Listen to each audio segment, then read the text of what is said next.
Welcome back to the video and welcome to What Makes X So Good, a brand new series where I basically highlight decks that were very good within Japan, whether it come results or turnout, and seeing how it could potentially translate to English and basically highlighting it similar to what I did with one of my past videos about talking Rhinoceros. So today I'm going to be highlighting Stay's Champion Winning Deck, which is one of his two decks that I actually built myself. It was the first Japanese deck I built, and I'm really excited to go talk about it now that Flame of Leviathan has been officially out. Now, to start off, we're going to go from low cost to high cost, and we are going to basically highlight the different cards to see how well each does. So, start off, we would play 3 of Actrospheria. This card is basically when on play in the field, you can pay by resting it during your main phase to select another Fable follower on your field and put a Fable counter on it. So this overall works to helping the really only Fable cards that you have. You have, of course, showing off later, you have Tweedledum Tweedledee, which I'll highlight later on, but the more important card that is it used for is Flower Princess. This card is mostly utilizes its Fable counter, so this is one reason why you want to utilize play it, and this is the main use of the Fable engine, to be honest. This card also is pretty good within stat-wise. It's 2/2 and a pretty good 1 cost, so it's a pretty good use to go put on your board. Next card I would like to highlight would be Elfchild May. Now this has been pretty good for a lot of the main combo decks, especially with people using cards like Crystalia Tia. But the main use of this is that when you play it off, you can hit one of your opponent's followers for 1 damage, and then also if you bounce it, you can also do the same. This card is very good, a pretty early good use. If you're playing the Mirror, for example, and you're going second, and they play their own like 1/1, like a Maid Leader or another Elfchild Maid from themselves, you can go plop this down and easily deal with that for the next turn, kind of giving them a main tempo loss when coming out of it. The next card I'd like to highlight is, of course, a bit of classic Bellringer Angel. Now, I actually don't have a Japanese Bellringer Angel. That's why it is. And also, these cards are all from the JP deck that I built. These are not... I built this in English in the past, but I decided to go change it up. So I'm utilizing my JP deck for one of the last time, but I only have one Japanese Bellringer Angel. This card, of course, has last words, you draw 1 card, and it also has ward. And looking at the evolution for this, as we go into it, basically for E2, you can choose an enemy follower and deal 2 damage to it. So pretty much also retains the main stat line, and it's just really good to go get some of those main cards for the main win condition that we will be talking about at the end of this deck highlight. So you don't need to play 3 overall, but 2 is pretty good for the main use because we're going to be getting a great draw engine that we're going to be talking about approaching. So, and what is that draw engine? Of course, it's going to be starting off with Nature's Guidance. Of course, you can play the spell, you bounce one of your own cards, and then you draw a card as well. And this card syncs really well to Harvest Festival. So this card, when this is bounced, you can draw a card. So if you get play this, bounce this, you can draw 2. And in backup scenarios, you can also pay 1 rested and put it to the cemetery to heal 1, and also the draw 1 will also proc during this time. So sometimes in the late game, you kind of have these for Rexes. You can just plop it down, heal 1, and also get main cycle draw in the process, so that's very good overall. And the last card that really helps showcase this engine is, of course, Ancient Elf. Now, Ancient Elf is a ward, but also on Fanfare, you can go bounce a card to get +1/+1. So you can bounce the Harvest Festival to get both +1/+1 and draw a card. You can also bounce Elfchild May to deal 1 more damage to one of your opponent's followers. So there's a lot of different options you can do too as well. And you also have an E1 pretty cheap cost where you can do the same, pretty much the same effect as its fanfare. Is you bounce a card and you get +1/+1 to go scale up to a 5/5 main max stats, which is good. Sometimes people don't actually ward up immediately. Sometimes they also like to do play the thing past turn if they're not in range of being hit by like a spell or something. Or you can go evolve it already, have the 5/5 stat line, just leave it at the top, and then swing into it for 5 damage if there are no main threats like wards or such. So this card is very good for the main strategy that we kind of want to do, which is utilizing our tempo. The next card I would like to go highlight is Tweedledum Tweedledee. This is the very notable card that I've been using, and I've been liking it a lot in the English side. This card is basically you have E1 to evolve it, and then when you evolve it, you look at the top 4, you get a cost 1, and put it to your hand, the rest go to the bottom of the deck. And as we kind of see here, we have a lot of cost 1s that we're playing at the moment, so these are very good for potentially getting a piece that we need, stuff like grabbing your Actress Fairy to go sync up with the next card that we're going to be talking about, or even just getting like generic Bellring Angel, plop it down, and also utilize it for ward. The next card I'd like to talk about here is, we mentioned it before, and this is really important for the Fable engine that is plopped into Stay's deck, which is Flower Princess. This card is on fanfare, you can put a fairy token into EX area, but the more important part is that on combo 3 you can put a Fable counter on this card. And then, as I talked to it before, if this has a Fable counter, you can go remove a Fable counter from the card and rest it to select an enemy follower in the field and deal 3 damage.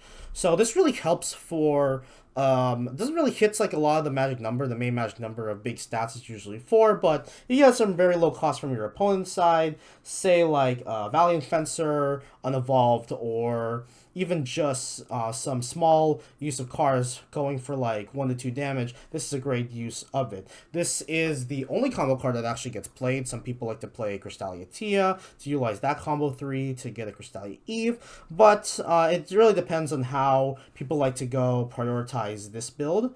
And I really think that this is a nice good damage dealer if you think that your main engines are not enough. Next card I'd like to talk about is actually one of the best staples coming from Uma Musume, Marvelous Sunday. So this card is on fanfare. You can bounce one of your cards and then heal 2. And of course it has the race ability because it's Uma Musume. This card's really good because this has a lot of great healing. Some people also kind of like to do a funny play where they like to bounce their own Marvelous Sundays, and you basically have one in hand that is uninteractable unless you play like a hand shred deck like in Abysscraft. But this card is really good for getting the main healing engine that Forest has kind of lacked in the first 2 sets. So this card is very good, and of course you can bounce stuff like Harvest Festival to go draw 1 card and heal 2, so it's a great advantage on that. Next card I'd like to talk about another staple from the Uma Musume set, which is Asian Flash. This card is you can pay 1 to race, and when you race, you basically get +1/+1, and then you choose one of your opponent's characters and bounce it to their hand. So this is a similar idea to Rose Gardener, without the combo 3 draw card, but you do get the nice stats of 4/4, and these are kind of some of the numbers we're kind of seeing in Flaming Leviathan, where the main stat line usually on people's defense is 4, so it takes a bit of some elbow grease to go take out some of these main tough use cards. So that's one reason why a lot of people kind of fear cards like this. It's a great 4/4 stacker, and even say it gets like punished, then you can take advantage of it. You can swing out for 4 potentially within that. Next card I'd like to talk about is another card that I'm actually unfortunately missing from this. This is the only other card that I'm missing in this, but Silent Suzuka. This card is, of course, one of the best ways that Forest has Storm. It kind of feels similar to like a Rhinoceros use, but it also has a really good on-evolve skill.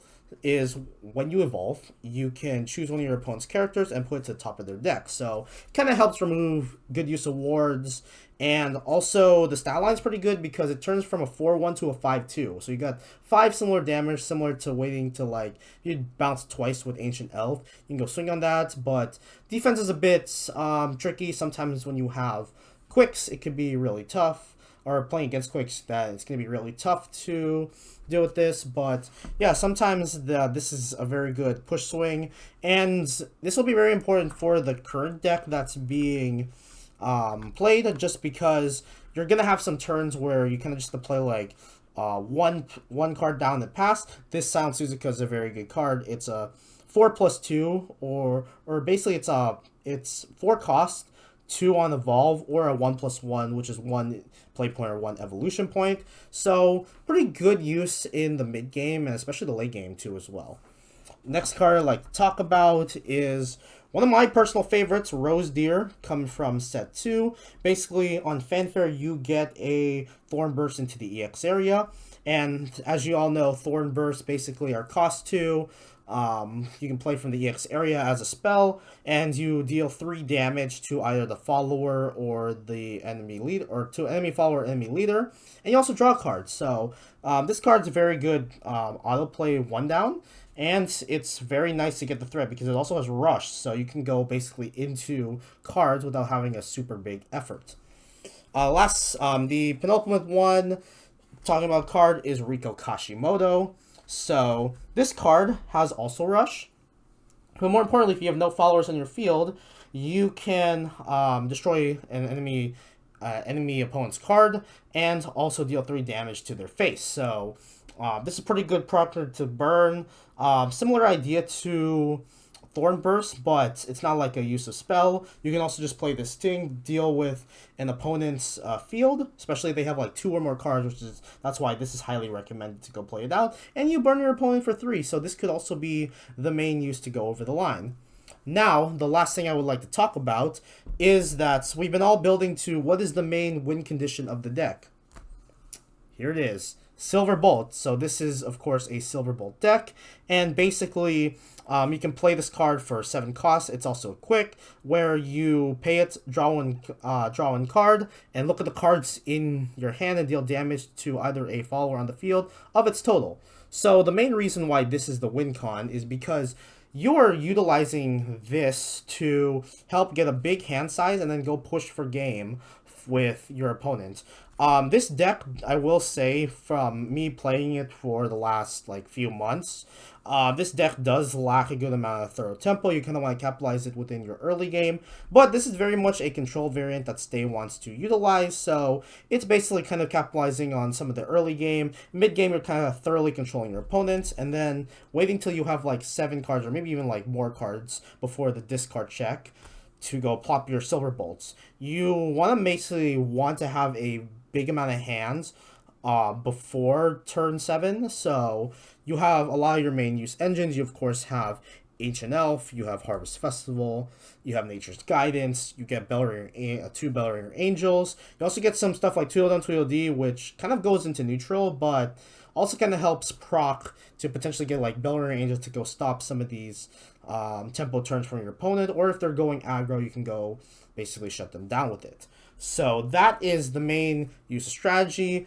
I'd like to also go over the Evolve deck really quickly. So I already alluded to some of these cards right now, but just to give a basic heads up, to start off, we play 3 Carrots. These 3 Carrots are mostly used for Ancient Flash, but you also can utilize these on any of the Uma Musume cards. Of course, you have the Ancient Flash, which will do it automatically, gain Rush, but you can also give race to this and give this Rush with a 2-3 satellite, so for some of the smaller bodies, or Silent Suzuka, but you kind of want to use this more for your Storm use and also the top deck manipulation. So you have a lot of great options for utilizing your Carrots. You don't always have to use it for Ancient Flash, but some situation can go call for it as well. We talked about Bellringer Angel. This card, you deal 2 damage, ideal like Angelic Snipe. Good for taking out the main smaller bodies, and some of the smaller bodies could be important within mid or even late game. The Ancient Elf will help bounce on their card and get to that 5-5 stat line, and then could be used for swinging in the next turn, or you can just word it up with a 5-5 or 4-4, depending on if you even bounce with this too as well. This is actually a mandatory bounce when you play it, so if you don't have a field and then you play Harvest Festival, and then You can do that, you'll only get the 4/4 stat line, so kind of takes a bit of some extra effort, but it's kind of well worth it for the main stat game. The other card that's played is Tweedledum Tweedledee, of course, the top 4 check to get a cost 1, and you have a great range of cost 1s. You're playing basically, say 8, 9, 10, 11, 12, 13, 14 cost 1s, which is a very good use of curve. That's almost like 1/4. I think that's pretty much 1/4 of your deck. I'll have to recheck the numbers on that. But yeah, I think it's a bit over 1/4 of the deck because like 1/4 is around 10 cards. But you're playing a good amount of range to help utilize it. And the last, of course, is Silent Suzuka, the fortune card at the top of the deck, and from your enemy side, and then also a Storm to go push off with the 5 stat line. So, and you kind of want to play this in terms of a use for pushing, but also this card is very good for dealing with some bigger use of bodies because Rikka Kashimoto might not be enough, but you could also have like an excess Evo point, and you can go deal with Suzuka and potentially stall out another turn. The great thing about how this deck utilized works is that you're just basically waiting to finish your opponent with Silver Bolt. That or potentially Silent Suzuka, because if they're tapped out, you can go swing into this with the 5 damage, and if they're basically at 5 or less, you pretty much win the game. So you want to make sure that they're tapped out to utilize this to your advantage, unless you want to go push out more of your opponent's cards. They're going to redraw it again. It could also kind of mess up in the mirror. People are kind of playing like stuff like Shinko Windy, which if they leave cards to the top of the deck, they can be a bit more devastating because you have to wait another turn unless you have to force them to get some more of those draw engines. Now, before I end off this video, I would like to talk about why this is a very great deck getting into the English format, and what could we also potentially see different. So the reason why this is a pretty good deck is because I like the use of the Fable range. It hasn't really worked to my advantage if you kind of seen some of my games within Burn One's tournaments, but after trying some of this, I would definitely say that this is a pretty nice use of your combo 3. I personally prefer Tia over this, even though Tia kind of cripples your Evo deck, but honestly, if you get a Fatal County here and just rest the card, you can do it on play. You can do it literally on play and deal 3 damage to on the field. And Farrier really helps because it's a 2/2 generic use. And of course, you do want to kind of win main your early game, so having like a 2-hit immediately, and potentially if this does not get answered, it's also going to be really tricky for your opponent. So this is something to definitely keep in mind. I think that this deck is going to be a bit iffy in the format. I do like the concept of the deck. However, we're also getting into a main meta where a lot of people like to play notably fast. Of course, you have stuff like Hero Sword, which is very good. And you also have some decks that are playing just straight off burns too, so they can be countered your field as well. So kind of not playing a lot of your main tempo and only relying on Silver Bowl is a bit tricky, so you kind of have to get more innovative when you go into this specific deck. But also one thing to keep in mind is that Stay's JP Championship tournament was also a 2-deck format, but this deck also only dropped, I believe, 1 game in the Swiss rounds and went undefeated in the top cuts. So that's something to keep in mind. And also, they had the Shenlong hit, but they did not have the same Uma Musume hit too as well. Mainly, this deck is also very good to counter Uma Musume, though they already have their own restrictions placed on them. So this one's a bit more stronger in use of that, but this deck kind of had the concept of how to deal with Uma Musume. So if you are very tricky with the horses meta, this is definitely a good use for countering it. Though I'm really curious to see how the rest of the set 3 use is, especially with a lot more people vying to Hero Sword and Egg Haven too as well, which can really deal with your field. I definitely think that the improvements that can be made on the deck is that this can have a great amount more tempo usage, but overall I really like the concept. I'm curious to see how people utilize Silver Bolt in the way, and if you definitely want to go play more plop down your field instead of going more a bit like tempo or a bit more aggressive with this deck, this is definitely at your ballpark. Other than that, that's been it for today's video. Thank you all for joining in. I'm really excited to be doing videos again. It's been a while since I did the last video for myself, but definitely going to be joining back on the grind. Of course, check out my streams. Always joining in every Tuesday, Friday, and Sunday in the morning. So thank you all for joining in. Continue to embrace the darkness, and we will see you all next video.